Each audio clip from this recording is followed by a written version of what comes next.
Kaya kalalabas lang po namin. Ano po kami sa loob. Kaya maganda rin po yung pinawis ng ako namin. Kami po medyo pauwi na mamahinga ng konti. Sa next Sabado po ulit. Ganun lang po kasi takbo namin. Hindi naman po kailangan ng araw-araw.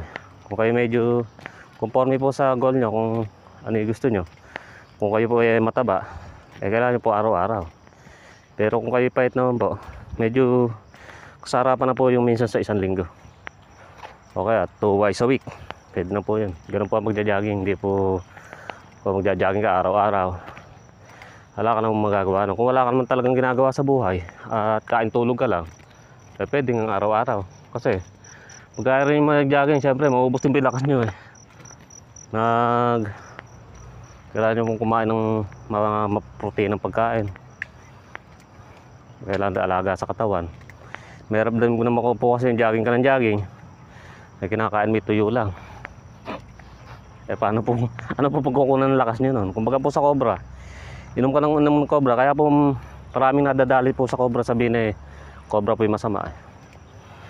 Masama po sa cobra kasi inom ka ng cobra, gagawin mo soft drinks, hindi ka naman kumakain, no?